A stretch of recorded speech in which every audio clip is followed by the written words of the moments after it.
first glance, some people seem utterly harmless. They wear kindness like a second skin, speak with warmth, and draw you in with an almost magnetic charm. They listen to your stories, laugh at your jokes, offer words of encouragement that make you feel seen. And for a while, everything feels easy, natural, and good. But slowly, almost imperceptibly, a shift begins. The air around them grows heavier. You feel it first in your gut, a tightening, a subtle discomfort you cannot explain. Before your mind even understands what is happening, your spirit has already started to dim. You may tell yourself you are imagining things. You might cling to their smiles and polite words, trying to override the silent alarm sounding deep within you. But energy never lies. Carl Jung, one of the greatest minds in psychology, devoted much of his work to understanding this hidden dynamic. He warned us that the most dangerous encounters are not with obvious villains, but with those whose darkness is cloaked in friendliness. The truth is, many never show their shadows openly. Instead, they let you step closer, let you feel safe. Only then do the cracks in the mask begin to appear, and by the time you see it clearly, you may already be caught in a web that drains your strength, clouds your judgment, and undermines your very sense of self. Today, we will go far beyond surface impressions. We will learn to recognize the invisible warnings that your unconscious picks up long before your mind can explain them. You will understand why protecting your inner peace is not an act of selfishness, but a vital necessity for survival in a world where not all dangers announce themselves. Stay with me until the end, because mastering this awareness may be one of the most important skills you ever develop. Your peace, your clarity, and your very soul may one day depend on it. Part 1. The social mask and the subtle transformation. At the beginning of any new connection, it is almost instinctual for us to believe in appearances. After all, we are social creatures, wired to seek belonging, to crave acceptance. And many individuals are masters at presenting a flawless social mask, a persona so carefully crafted that it seems genuine. They are charming, attentive, empathetic on the surface. They mirror your emotions, echo your values, and align themselves seamlessly with your expectations. But what we often fail to realize is that behind this polished exterior, something far less innocent may be stirring. Carl Jung called it the persona, the social mask each of us wears to navigate the expectations of the world. And while the persona itself is not inherently bad, it is necessary for survival. It becomes dangerous when it is used to hide unresolved chaos beneath. Over time, if you are attentive, you will begin to notice slight inconsistencies. A smile that does not reach the eyes. A compliment that feels strangely hollow. A laugh that sounds rehearsed. These are not mistakes. They are fractures in the mask, brief moments where the true self threatens to surface. Most people brush these feelings aside, convincing themselves they are overanalyzing, being unfair, or simply imagining things. Society teaches us to prioritize politeness over instinct, to silence our discomfort in favor of giving others the benefit of the doubt. Especially in Western cultures, where individual freedom and non-judgment are highly prized, there is immense social pressure to assume good intentions until proven otherwise. But this expectation can blind us to deeper truths. The unconscious, however, remains vigilant. It notices shifts in tone, slight fluctuations in energy, minute changes in body language that the conscious mind deems too trivial to matter. And it tries to warn us through gut feelings, sudden unease, a subtle withdrawal from interaction. If ignored, these early warnings allow the unseen forces to grow stronger. What began as a slight discomfort evolves into confusion, emotional exhaustion, and even psychological entrapment. Make no mistake, people who manipulate do not always come bearing weapons of aggression. They often approach like friends, like lovers, like allies. Their greatest tool is the persona they project, a carefully constructed facade designed to disarm your intuition. Recognizing this transformation from light to shadow, from friendly facade to emotional threat, is essential if you wish to guard your mental and emotional well-being. Jung believed that by observing these subtle shifts, by refusing to let appearances deceive us, we reclaim power over our own narratives. Because once you name the hidden pattern, Once you acknowledge what your instincts have been trying to tell you, you are no longer a passive participant in someone else's story. You become conscious, alert, and able to choose distance over entanglement. And yet, how can we sharpen this awareness without falling into paranoia? How do we distinguish the authentic from the fabricated when the performance is so convincing? That is the question we will begin to explore next. Part 2. When the body warns before the mind understands.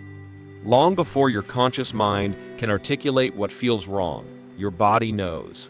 Your stomach tightens, your chest constricts, your breath grows shallow, all without any clear reason. In Western culture, we often dismiss these somatic responses as irrational, labeling them as anxiety or mere nervousness. We pride ourselves on being logical, on basing our judgments on observable facts, measurable actions, and reasoned arguments. Yet Carl Jung insisted that the unconscious mind often perceives reality far more accurately than our rational mind. It picks up subtle shifts in energy, tone, and presence that words cannot capture. It senses when something is out of alignment, even if everything on the surface appears perfectly normal. This is why your intuition matters. It is not some mystical force detached from reality. It is your psyche's ancient survival mechanism, the inherited wisdom of countless generations encoded within you. When Jung spoke of the collective unconscious, he referred to the shared pool of instincts and archetypes that humanity carries. And among these, the ability to sense danger hidden behind a friendly mask is one of the oldest and most vital. Imagine, for a moment, ancient humans gathering around fires, moving through unfamiliar territories, needing to discern friend from foe without the luxury of prolonged analysis.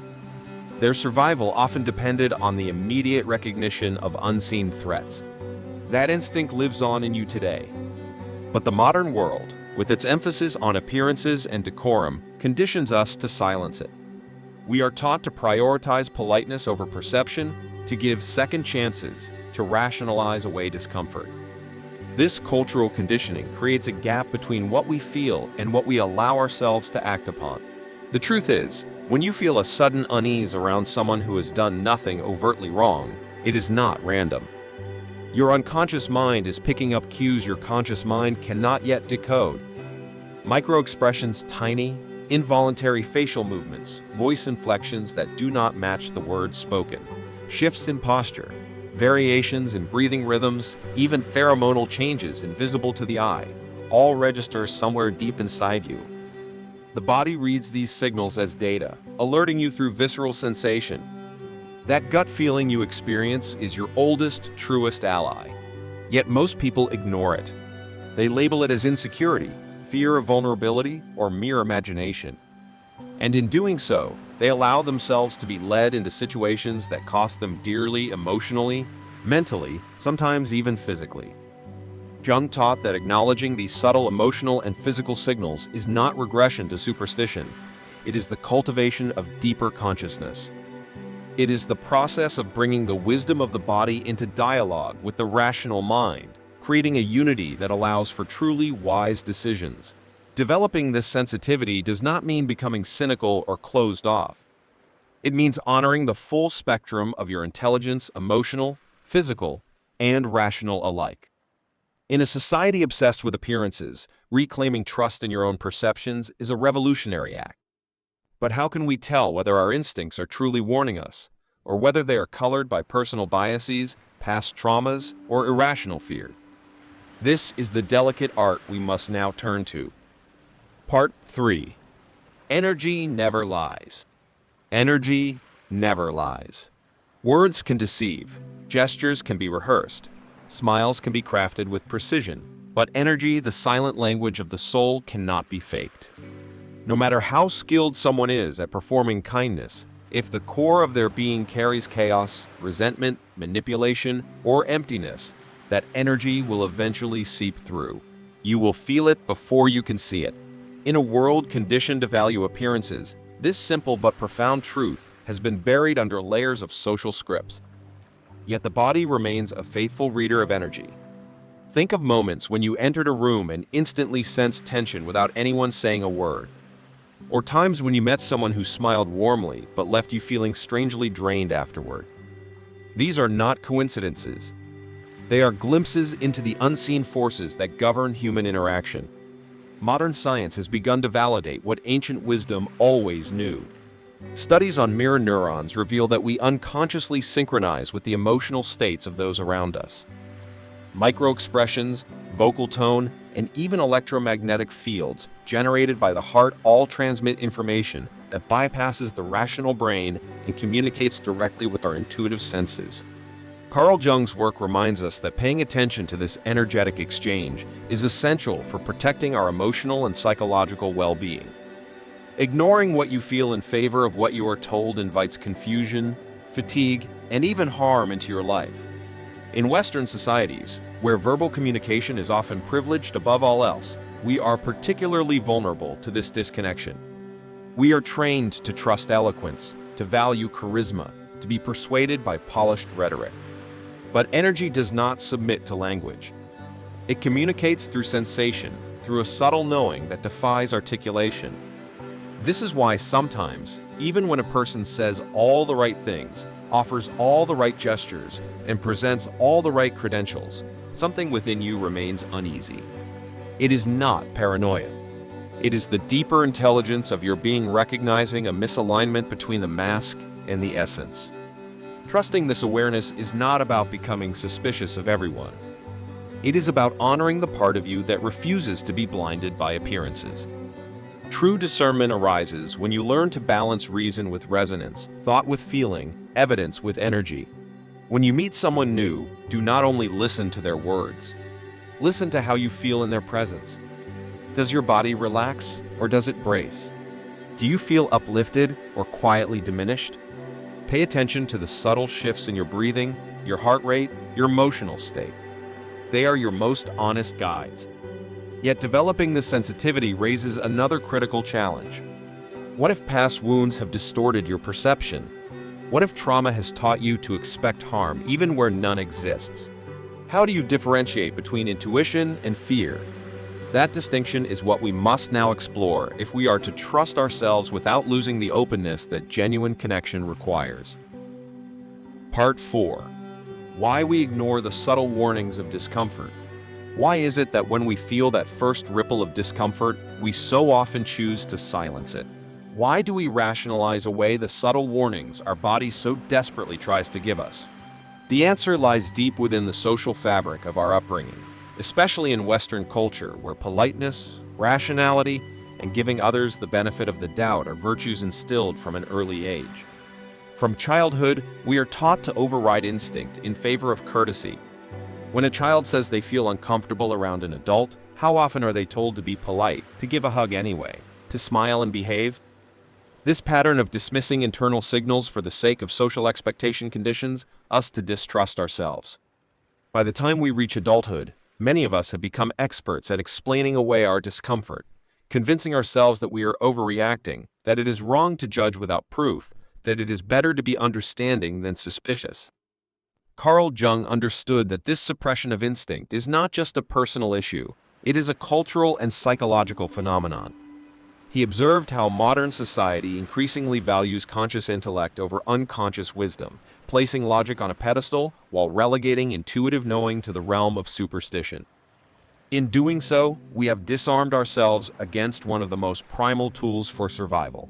Consider how many times you have felt that small, nagging sense that something was wrong, only to talk yourself out of it, only to later realize that your first impression was right. We doubt ourselves because we have been conditioned to associate intuition with bias, with irrationality, with weakness. But intuition is not bias. It is a subtle integration of countless data points your conscious mind cannot process quickly enough. It is the result of millions of years of evolution, honing your senses to detect patterns, threats, and incongruities at speeds far faster than rational analysis. In professional environments, this disconnect becomes even more pronounced. Polished appearances, confident speech, and social proof are often mistaken for trustworthiness. The person who feels slightly off is given more chances, more excuses, until the damage is undeniable. Even in personal relationships, this societal pressure to be fair can become a trap.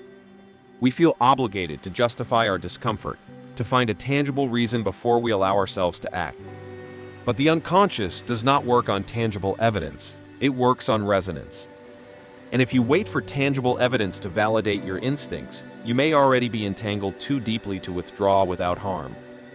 Learning to recognize and honor the early signals does not make you judgmental. It makes you wise. It does not close your heart, it guards your soul. Jung believed that true consciousness is not only about knowing facts, but about integrating all forms of knowledge, including the silent wisdom of the body. And yet, a critical question arises. If energy never lies, and if our instincts are so often correct, how can we clearly identify the most dangerous types of people before they entangle us in their unseen webs? That is what we will uncover next. Part 5. Emotional vampires, the silent drain on your vitality. There are certain individuals who, without raising their voice or lifting a hand, can drain the very life out of you. They do not need to criticize or argue. They do not even need to be overtly negative. Simply by being in their presence, you feel your energy slowly leaking away, like a slow, invisible siphon stealing your clarity, vitality, and inner balance. Carl Jung's insights help illuminate this subtle but profound dynamic. These individuals are often referred to today as emotional vampires, though Jung might have said they are people whose inner chaos demands external fuel. They are not necessarily conscious of what they are doing. Most have no deliberate malice. Rather, they have never learned how to cultivate an internal source of strength, so they unconsciously seek it in others. At first, interactions with them may seem pleasant, even nurturing. They might present themselves as victims of endless misfortune. They may appear deeply introspective, full of heavy reflections that invite you to listen and care. But over time, a pattern emerges. After every encounter, you feel heavier, more confused, less certain of yourself. Your mind races with their problems, their frustrations, their endless needs. It is not just that they have burdens, they transfer them onto you. In Western culture, where empathy and emotional availability are highly prized traits, this dynamic can be particularly insidious. We are taught that being a good friend, a good partner, a good human being means being endlessly available, endlessly supportive, endlessly giving. But what happens when giving becomes draining? When support becomes a one-way street? When care becomes an emotional transaction you never agreed to? The emotional vampire operates through these unseen exchanges. They monopolize conversations, steering every interaction back to their suffering. They react with guilt-tripping or subtle resentment when you assert boundaries. They often resist solutions because solving the problem would mean losing the attention and energy they crave. Over time, the relationship becomes a silent transaction. You provide emotional labor, they consume it. Jung believed that when people refuse to confront their own inner emptiness, they inevitably project it onto others, making it someone else's responsibility to carry what they refuse to face. And unless you recognize this pattern early, you will find yourself shrinking, doubting, and finally losing touch with your own needs and dreams. The signs are subtle but consistent. After interacting with such a person, you do not feel nourished, you feel exhausted. You do not feel inspired, you feel drained. You do not feel seen, you feel used. Trusting these feelings, rather than dismissing them as selfishness or coldness, is critical for your psychological survival. Boundaries are not cruelty, they are acts of self-preservation. But one critical realization must be made: not all draining individuals are overtly needy. Some are much more dangerous because they manipulate attention and energy without ever appearing to ask for it directly. How do we recognize these hidden dynamics before they entrench themselves deeply in our lives? That is the path we are about to walk next. Part 6. The silent mechanism of manipulation, subtle gaslighting. One of the most dangerous tactics used by those who drain and destabilize others is not direct aggression. It is silent, almost invisible manipulation. It is gaslighting, the gradual erosion of your confidence in your own perception. Carl Jung understood this dynamic well.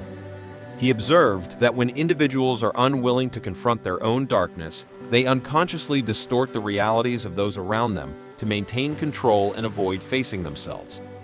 Gaslighting rarely begins with a dramatic confrontation. Instead, it starts subtly. A comment here, a denial there, a casual dismissal of your feelings. You express discomfort, and they say you are imagining things. You recall an incident, and they insist it never happened. You react emotionally, and they label you as overly sensitive or unstable. Little by little, doubt creeps in. You begin questioning your memory, your emotions, your very ability to perceive reality. In the Western world, where self-confidence and independence are celebrated, gaslighting is particularly insidious because it strikes at the very foundation of those ideals. It leaves you second-guessing yourself in a culture that expects you to be sure, clear, and decisive. But how can you be confident when someone is skillfully dismantling your trust in your own mind? The danger of gaslighting is not merely the confusion it creates. It is the dependency it fosters. As your self-trust erodes, you become more reliant on the manipulator for validation, for interpretation, for permission to trust your own experiences. This emotional dependency is the true trap, and it is often sprung without the victim even realizing it. Jung taught that the unconscious contents we refuse to acknowledge are projected outward. The gaslighter, unwilling to face their own flaws, weaknesses, and insecurities, projects them onto you.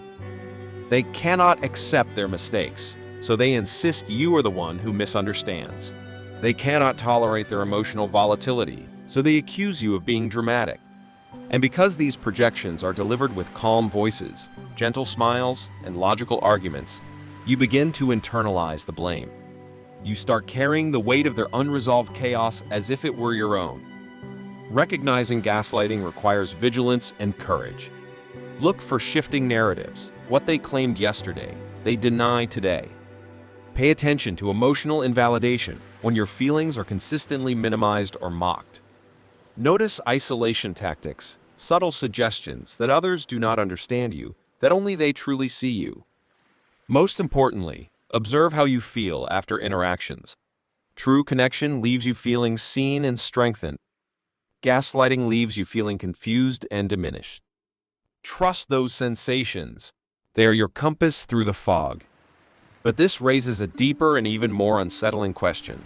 What happens when the manipulation goes beyond confusing your mind and starts seeping into your very identity, making you carry burdens, guilt, and flaws that were never yours to begin with? That is the shadow projection we must now uncover. Part 7.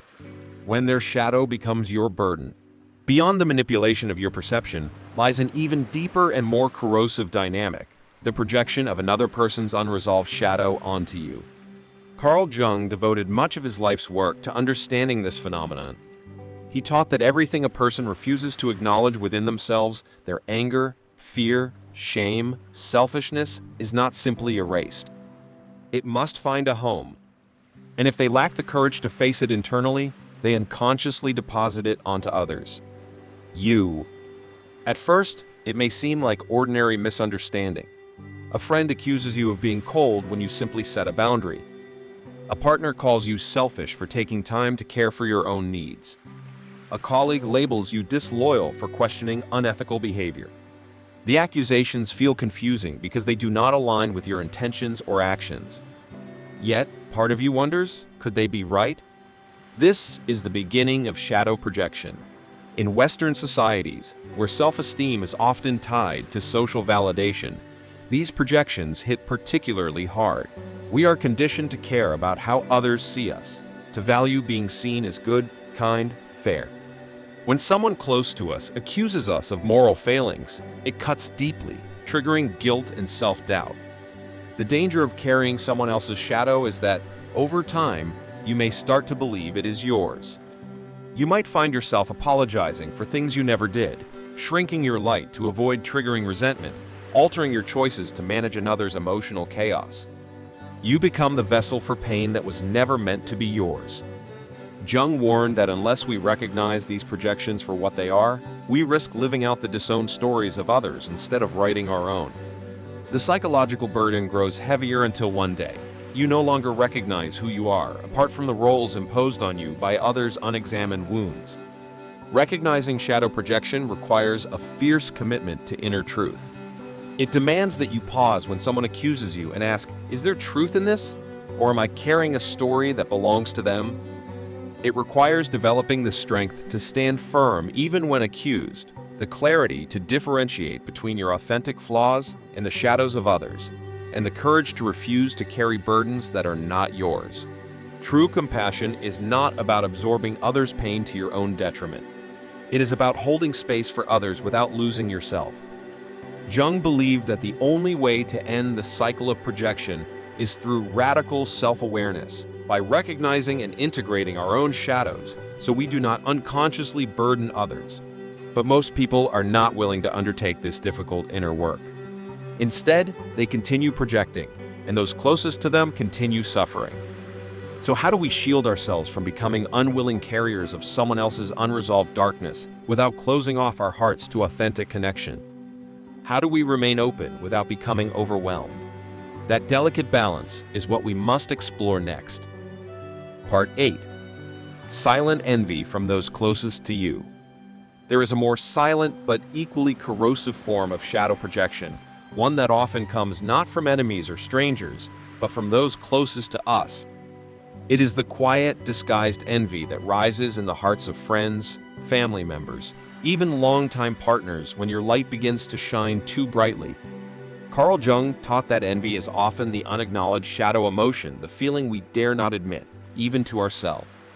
In societies that prize individual success, especially in the Western world, envy becomes a silent epidemic.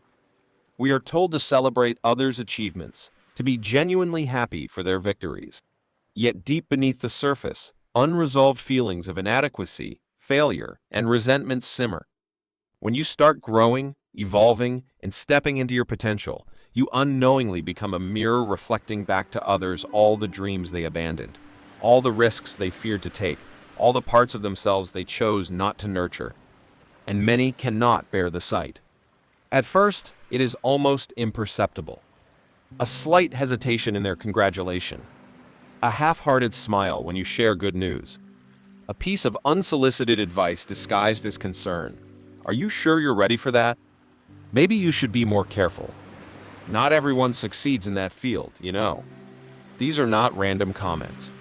They are small attempts to pull you back into the comfort zone they themselves never escaped. Because your success, your joy, your freedom highlights the cage they have chosen to live within. In Western cultures that glorify meritocracy, these silent resentments often go unnoticed, even by those who feel them. After all, they have done everything right, followed the rules, sacrificed for stability, adhered to social norms, and yet fulfillment eludes them. Your authenticity becomes a silent rebellion against everything they have built their lives upon. Recognizing this form of silent envy is crucial, not to judge others, but to protect your own path. True friends, true family, true partners celebrate your growth without reservation. They are not threatened by your light, they are inspired by it. They do not plant seeds of doubt or subtly undermine your confidence. They water your dreams with encouragement and trust. But when someone's support fades as your light grows, when their words of caution multiply alongside your victories, when their presence feels heavier with every step forward you take, that is a signal you cannot afford to ignore. Jung believed that those who refuse to confront their own shadows inevitably project them onto others, attempting to dim the lights that expose their own darkness.